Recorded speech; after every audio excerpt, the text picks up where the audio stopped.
Hello guys, welcome today myself Sangam Pal. I hope आप सभी का प्रिपरेशन IBPS PO मेंस के लिए एंड RRB PO इंटरव्यू के लिए बहुत ही अच्छा चल रहा है। तो आज मैं आप लोगों के साथ शेयर करूंगा मेरा सबसे अच्छा इंटरव्यू का एक्सपीरियंस 2018 का RRB PO का एंड सबसे बुरा इंटरव्यू का एक्सपीरियंस 2019 का IDBI का।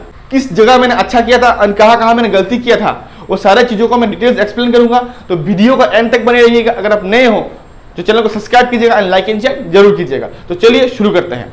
देखिए, फर्स्ट मैं आप लोगों को बोलना चाहूंगा कि interview is not about knowledge test. Interview आपका बॉडी लैंग्वेज, आपका एटीट्यूड, आप किस तरह चीजों को हैंडल करते हो, आप ऑर्गेनाइज्ड हो कि नहीं, ये चीजों के बारे में ज्यादा होता है। अगर मैं बोलूं मेरा इंटरव्यू था, फर्स्ट जो इंटरव्यू था मेरा 2018 में था। वो मंथ था नवंबर 15 to 20 का बीच में, मुझे प्रॉपर डेट याद नहीं है। हमसे बिलोंग करता हूं तो मेरा इंटरव्यू था गुवाहाटी का काली पहाड़ी में। तो ये काली पहाड़ी सुन के आप लोग गुफा हुआ मत इमेजिन कर लीजिएगा, उसके जगह का नाम ही है काली पहाड़ी। तो वहां पे इंटरव्यू था एंड टाइम थोड़ा इधर उधर हो सकता है, ठीक है। रिपोर्टिंग टाइम था मेरा 9 बजे एंड जो मेरा इंटरव्यू स्टार्ट होने वाला था वो 10 बजे से आई थिंक।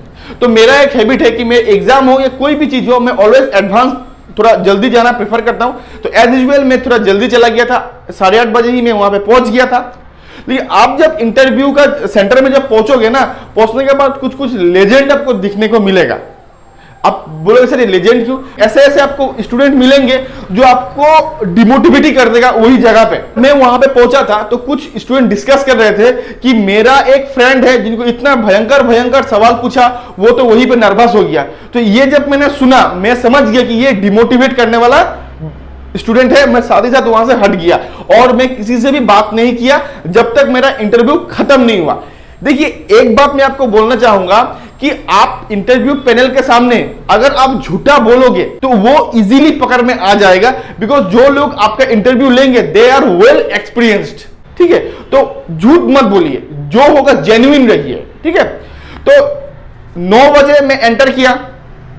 उसके बाद मेरा जो प्रोसीड्यूर था, डॉक्यूमेंट वेरिफिकेशन था, वो सब कुछ क्लियर हुआ। मैंने तो फर्स्ट इंटरव्यू का सबसे बड़ा कोइंसिडेंस ये था कि मेरा वो पहला इंटरव्यू था, वो फर्स्ट शिफ्ट था, first day first shift and मेरा पैनल नंबर भी 1 था and I am the first candidate. ये सबसे बड़ा कोइंसिडेंस था मेरा फर्स्ट इंटरव्यू का। थोड़ा देर बाद जब मेरा डॉक्यूमेंट वेरिफिकेशन कंप्लीट हो गया तो मेरा कॉल आया।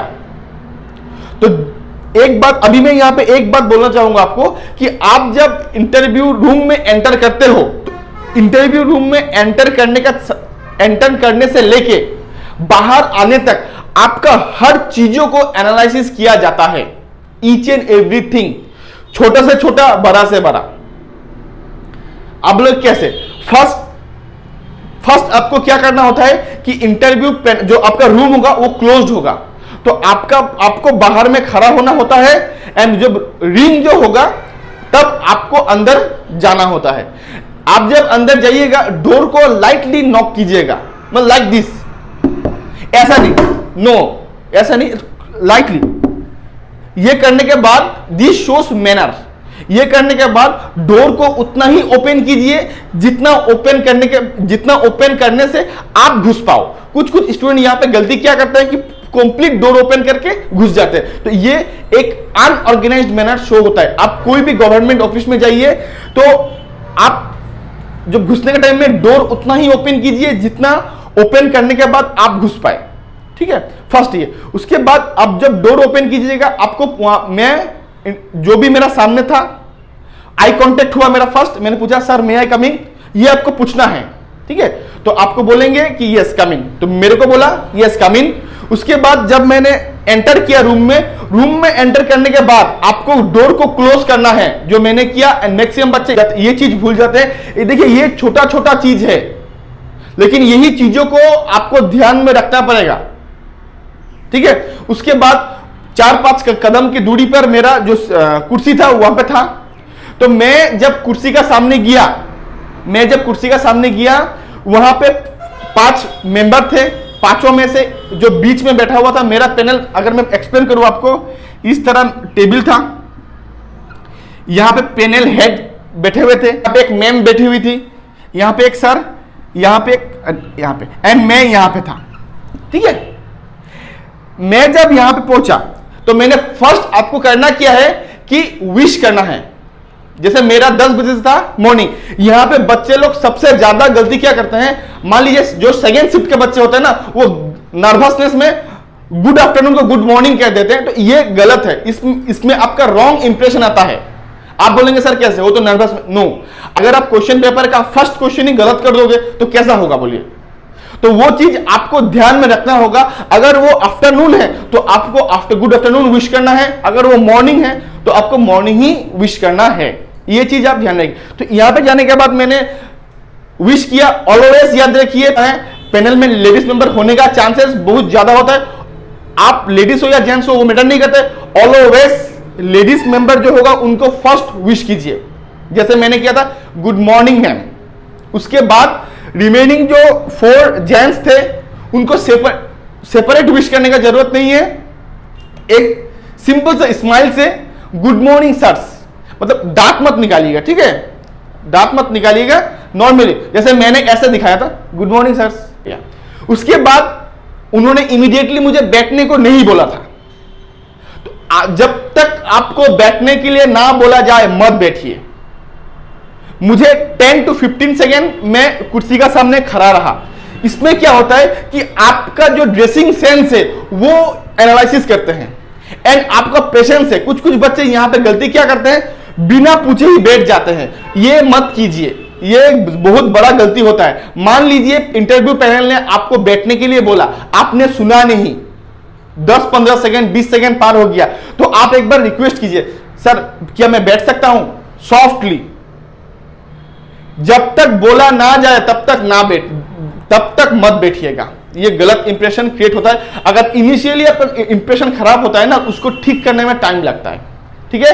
एंड उससे भी सबसे बड़ा बात, जो कुर्सी होगा ना, कुछ कुछ बच्चे क्या करते हैं, कुछ कुर्सी को पूरा खींच लेते हैं उसके बाद बैठते हैं। ये ऑर्गेनाइज्ड वे नहीं होता है। This is not the right way. आपको कुर्सी को उतना ही खींचना है जितना खींचने के बाद आप वहां पे घुस के आराम से बैठ सको। एंड बैठने के बाद कुर्सी को सॉफ्टली अपना सामने में खींच लीजिएगा, ठीक है। आपके हाथ में डॉक्यूमेंट का फाइल रहेगा, ठीक है। डॉक्यूमेंट का फाइल को रखने का भी एक तरीका होता है। आप जैसे तैसे मत रखिएगा। तो तरीका यह होता है कि आप दोनों हाथ को इस तरह अपना पैर का ऊपर डॉक्यूमेंट फाइल को रखें। इंटरव्यू पैनल आपको बोलता है कि आप अपना जो फाइल है वो टेबल के ऊपर रख दीजिए। जब बोलेंगे तब, जैसे मेरे को बोला गया था, उसके बाद मैंने टेबल के ऊपर आराम से उसको अच्छा से मैंने रख दिया था। इतना तक अगर मैं मेरा एक्सपीरियंस बोलूं, मेरा फर्स्ट आरआरबीपीओ का बहुत ही अच्छा था, बहुत पॉजिटिव था। उसके बाद जब मैंने बैठने के बाद आपको थैंक यू बोलना है। ये थैंक यू बोलने का मीनिंग ये है कि this is just a indication that you are ready. वहां पे कोई नहीं पूछेगा, इंटरव्यू पैनल आपसे नहीं पूछेगा कि आर यू रेडी और नॉट, ये कभी नहीं पूछेगा। आप जब बैठने के बाद thank you sir, thank you ma'am जब बोलेंगे, इट मींस दैट आप इंडिकेट कर रहे हो कि आप रेडी हो, ठीक है। आपको वहां पे थैंक यू बोलना है। इसके बाद मुझे पूछा गया था कि आप कैसे हो, तो मैंने बोला सर आई एम फाइन। आप कैसे हैं सर? ये दिस शोज कर्टेसी। ऐसा मत कीजिए कि आपको पूछा गया, आपने आई एम फाइन सर बोल के अपनो। दिस इज शोज कर्टेसी कि आपको जब पूछा जाए कि आप कैसे हो, उसका रिप्लाई में आप ये बोल दिए sir I am fine sir, आप कैसे हो सर, ये ठीक है। ये हो गया। उसके बाद मेरे को ये भी पूछा गया था कि आप यहां पे कैसे आए, तो मैंने बोला कि सर मैं बाई ट्रेन आया हूं। तो उसके बाद मुझे पूछा कि आज का वेदर कैसा है, मैं बोला सर अच्छा है, उतना ठंडा भी नहीं है उतना गर्मी भी नहीं है। नवंबर का महीना था तो उतना गर्मी भी नहीं था उतना ठंडा भी नहीं था। तो ये 2-3 कैजुअल 2-3 क्वेश्चन पूछने के बाद मुझे पूछा, अल्टीमेटली मुझे पूछा कूल हो तो अभी सब कुछ ओके है ना, मैं बोला हाँ सर ओके है। तो ये बोलने के बाद मेरा जो इंटरव्यू था वो टोटली स्टार्ट हो गया। जो फर्स्ट क्वेश्चन मुझे पूछा गया था कि आपका इंट्रोडक्शन कीजिए, आपका इंट्रोडक्शन दीजिए हमें। तो मैंने जो मेरा इंट्रोडक्शन था कि मेरा नाम क्या है, मैं कहां से हूं, मैं कहां से अपने स्कूलिंग किया है, मैं ग्रेजुएशन कहां से किया है, मैं कौन से डिस्ट्रिक्ट से बिलोंग करता हूं, ये सारा मैंने डिटेल्स एक्सप्लेन किया। तो ऑलवेज एक बात मैं बोल देता हूं, जब भी आपको क्वेश्चन पूछे इंटरव्यू पैनल से, आप उनका रिप्लाई में उतना ही जवाब दीजिए जितना जवाब से काउंटर क्वेश्चन होने के बाद आप एक्सप्लेन कर पाओ। अननेसेसरी क्वेश्चन को मत घुमाइएगा, क्योंकि इंटरव्यू पैनल के पास वैसा कुछ क्वेश्चन होता नहीं है। आप ही का क्वेश्चन से, आप ही का आंसर से वो लोग क्वेश्चन बनाते हैं ऑन द स्पॉट। तो आप आंसर उतना ही दीजिए जितना पूछा जाए, अननेसेसरी आंसर मत दीजिएगा। तो मुझे जितना पूछा गया था मैंने उतना ही देने का कोशिश किया था मैंने, ठीक है। फर्स्ट मुझे बोला था इंट्रोड्यूस योरसेल्फ, मैंने इंट्रोड्यूस किया अच्छी तरीके से। उसके बाद मुझे पूछा गया था कि आप तिनसुकिया डिस्ट्रिक्ट से बिलोंग करते हो ना, तो तिनसुकिया डिस्ट्रिक्ट का स्पेसिफिक क्या है। तो ये सब चीजें आपको जानना पड़ेगा। आप जो डिस्ट्रिक्ट से बिलोंग करते हो वो डिस्ट्रिक्ट का डिटेल्स आपको जानना पड़ेगा, क्योंकि जो डिस्ट्रिक्ट में आप छोटे से बड़े हुए हो, अगर उसी के बारे में आपको नहीं पता तो 2-3 साल में आप बैंकिंग का भी स्टडी करके आप क्या सीख ले, कुछ भी नहीं सीखे। लॉजिकली तो यही आता है ना। तो जैसे अगर मैं मेरा बात बोलूं, मेरा तिनसुकिया में जैसे एक आसाम का एक नेशनल पार्क है, एक ऑयल रिफाइनरी है, उसके बाद कोल माइन है हम लोग का यहाँ पे। तो ये चीजों का बारे में मैं एक्सप्लेन किया। उसके बाद मुझे तिनसुकिया का कल्चर के बारे में पूछा गया, कौन सा मेन फेस्टिवल है, जो मैंने आंसर किया कि सर यहाँ पे आपका एसामीज भी देखने को मिलता है, बंगालीज भी है, बिहारीज भी है, मुस्लिम्स भी है, पंजाबी, सब कास्ट का यहाँ पे है। हम लोग सब लोग मिलजुल के रहते हैं और सब फेस्टिवल हम लोग मिलजुल के सेलिब्रेट करते हैं। तो ये आंसर उन लोगों को पसंद आया। तो कुछ बच्चे यहाँ पे क्या करते हैं, बायास हो जाते हैं। बायास होकर मान लीजिए वो लोग बोलते हैं सर ना यहाँ पे तो ये कास्ट का थोड़ा डोमिनेटिंग है, ये कास्ट का नो, ऐसा कभी भी मत बोलिए, इसमें रॉन्ग इंप्रेशन होता है। आपका अंदर में जो भी हो, आपको ऑलवेज न्यूट्रल शो करना है कि आप कोई भी चीजों के बारे में बायास नहीं हो, ठीक है, ये याद रखिएगा। तो मैंने यही बोला था। उसके बाद ये आंसर से they are very much satisfied, ठीक है। अभी मैं आपको जो 2 से 3 क्वेश्चन पूछने वाला हूं, इसमें से आप देखिएगा मुझे किस तरह ट्रीट किया गया था, लेकिन उसको मैं हैंडल किया। उस समय में 2018 में अगर मैं बोलूं तो हम लोग का आसाम में एक ब्रिज बना हुआ था, जिसका नाम था पहले धौला सोदिया ब्रिज, एंड बाद में इसका नाम डॉक्टर भूपेन हाजरिका सेतु बोल के रखा गया है, ठीक है। तो ये जो है इंडिया का सबसे लॉन्गेस्ट ब्रिज था, जिसका डिस्टेंस था 9.15 किलोमीटर, जो मैं श्योर था। एंड ये क्वेश्चन आरआरबी मेंस में भी आया था, जो मैंने करेक्ट अटेम्प्ट भी किया था। लेकिन इंटरव्यू पैनल में मुझे यही क्वेश्चन पूछा गया था कि आपका यहां पे रिसेंटली एक ब्रिज ओपनिंग हुआ है, इसका नाम क्या है। मैंने इसका नाम बोला कि धौला सोदिया ब्रिज। तो मुझे इसके बाद काउंटर क्वेश्चन में पूछा कि इसका डिस्टेंस कितना है, तो मैंने बोला कि 9.15। अभी इसी के काउंटर क्वेश्चन में मुझे एक इंटरव्यू का जो पैनल का मेंबर है सर मुझे पूछे, मैंने तो सुना इसका डिस्टेंस 9.5 है, 9.15 नहीं। यहां पे आपको आर्गुमेंट नहीं करना है, आपको पता है कि आपका आंसर करेक्ट है, स्टिल आपको आर्गुमेंट नहीं करना है, because boss is always right. यहां पे क्या करना है आपको, मैंने आंसर क्या दिया कि सर मैंने जो स्टडी किया था 9.15 स्टडी किया था, माइट बी डिफरेंट हो सकता है। मैं इंटरव्यू खत्म होने के बाद मैं इसको एक बार क्रॉस चेक जरूर कर लूंगा। तो इसमें क्या होता है कि मैंने उनका जो आंसर था उसको भी रेस्पेक्ट किया, एंड मेरा जो आंसर था उसको भी मैंने गलत नहीं बोला। इस तरह आपको हैंडल करना है। देखिए ये तो हो गया एक। दूसरा बात कि उसी दिन क्रिकेट मैच था, क्योंकि मेरा जो हॉबी था ना, मुझे हॉबी था, हॉबी में मैंने क्रिकेट लिखा था। उसी दिन एक क्रिकेट मैच भी था, इंटरनेशनल क्रिकेट मैच इंडिया के साथ कोई भी एक टीम का, मुझे उतना याद नहीं है। तो मुझे पूछा था कि आपका हॉबी क्या है, तो मैंने बोला कि सर मेरा हॉबी क्रिकेट, मुझे बहुत पसंद है। तो मुझको ये क्वेश्चन बोला आपका फेवरेट प्लेयर कौन है, तो मेरा फेवरेट प्लेयर था MS धोनी। इसी का काउंटर क्वेश्चन में उन लोगों ने मुझसे पूछा कि विराट कोहली भी तो बहुत अच्छा खेलता है, आप उसको पसंद क्यों नहीं हो।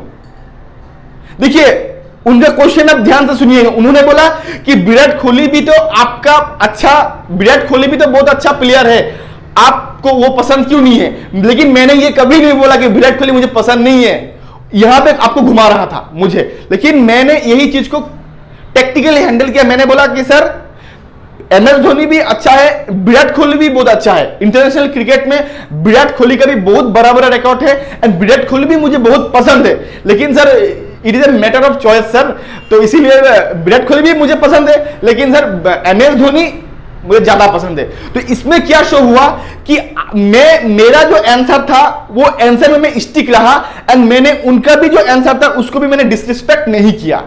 यही चीजें जो होता है इंटरव्यू पैनल मेंबर्स आप एग्जामिन करता है कि किस तरह आप इन चीजों को हैंडल करते हो। उसके बाद क्या हो रहा था, मतलब इलेक्शन का कुछ माहौल या कुछ चल रहा था, होने का बात हो रहा था, मतलब इलेक्शन या कुछ और होने का बात हो रहा था। तो मुझे ये क्वेश्चन पूछा गया था कि मतलब आप कौन सा पॉलिटिकल पार्टी को सपोर्ट करते हो। इसका आंसर कभी भी आप ऐसा मत दीजिए कि मुझे बीजेपी पसंद है, मुझे कांग्रेस पसंद है या मुझे रीजनल पार्टी पसंद है, कभी भी मत दीजिए, इसमें आप फंस जाओगे। तो मेरा आंसर यह था कि सर मैं कोई भी पॉलिटिकल पार्टी को सपोर्ट नहीं करता हूं, जो भी पॉलिटिकल पार्टी है जो अच्छा काम करता है, जो रूलिंग पॉलिटिकल पार्टी है, अगर वो अच्छा काम करता है देन आई सपोर्ट। तो मेरा पहले हम लोग का यहाँ पे कांग्रेस था, उनका शायद थोड़ा काम पब्लिक को पसंद नहीं आया, इसीलिए अभी कांग्रेस से बीजेपी में शिफ्ट हो गया। अभी अगर ये टर्म्स में बीजेपी का काम पसंद आ गया पब्लिक को तो डेफिनेटली नेक्स्ट टर्म के लिए भी बीजेपी को ही सपोर्ट करेंगे। अगर सब लोग सपोर्ट करते हैं सर तो मैं भी उन्हीं को सपोर्ट करूंगा।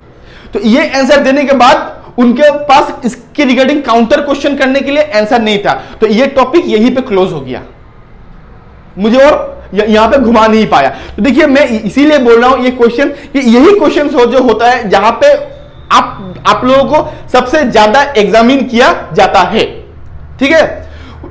एंड इसमें से और एक सबसे इंपॉर्टेंट बात कहता हूं मैं कि पांचों पैनल मेंबर थे ना मेरा, उनमें से ये जो पैनल मेंबर था कुछ भी नहीं क्वेश्चन पूछ रहा था, वो क्वेश्चन पूछेगा भी नहीं यार आपको। ये वन टाइप ऑफ साइकोलॉजिस्ट होता है। ये पैनल मेंबर क्या करता है ना कि स्टार्टिंग से लेके एंड तक वो आपको एग्जामिन करेगा कि आप चीजों को किस तरह हैंडल कर रहे हो। एंड दूसरा बात यह है कि आप जो भी आंसर दे, मान लीजिए आपको हेड पैनल में क्वेश्चन पूछा या अदर्स मेंबर पूछा, लेकिन जब आप आंसर देंगे सबके साथ आई कांटेक्ट कीजिएगा, सबके साथ आई कांटेक्ट में कीजिएगा, या मैक्सिमम आप टाइम जिन्होंने आपसे क्वेश्चन पूछा उनको दीजिए, लेकिन रिमेनिंग आप मान लीजिए आपने मुझसे क्वेश्चन पूछा तो हाँ ऐसा आप आंसर देने के टाइम में इनको भी एक बार आई कांटेक्ट कीजिए, इनको भी एक बार आई कांटेक्ट, सबको एक बार आई कांटेक्ट कीजिए। आपको एक ऐसा पैनल मेंबर मिलेगा जो आपसे एक भी क्वेश्चन नहीं पूछेगा, लेकिन आपको उनको इग्नोर नहीं करना है, उनको भी आपको आई कांटेक्ट देना है हर क्वेश्चन के टाइम में, ठीक है। तो बच्चे लोग इनको इग्नोर कर देते हैं, ऐसा मत कीजिएगा। एंड जितना हो सके आई कांटेक्ट मेंटेन कीजिएगा, क्योंकि जितना आई कांटेक्ट आपका बढ़ेगा उतना मतलब आई कांटेक्ट नॉर्मल, ठीक है, एग्रेसिव वाला नहीं, ऐसा वाला नहीं, नॉर्मल वाला सॉफ्ट, क्योंकि आई कांटेक्ट से कॉन्फिडेंस आता है, ठीक है। इतना तक तो हो गया कि मेरा सब कुछ फर्स्ट सही था, तो ये सारा कुछ होने के बाद मुझे भी एक कॉन्फिडेंस आने लगा। उसके बाद मुझे इंटरनेशनल रिलेशन से मुझे 4-5 क्वेश्चन पूछा गया था जो मुझे नहीं आता था, तो मैंने सॉफ्टली बोला कि सर सॉरी मैं रिकॉल नहीं कर पा रहा हूं या मुझे मालूम नहीं है। तो जो चीज आपको नहीं आता है वो चीज को आप इजीली बोल सकते हो, जब बट ऑनेस्ट रहिएगा। इस टाइम में मैं थोड़ा नर्वस हो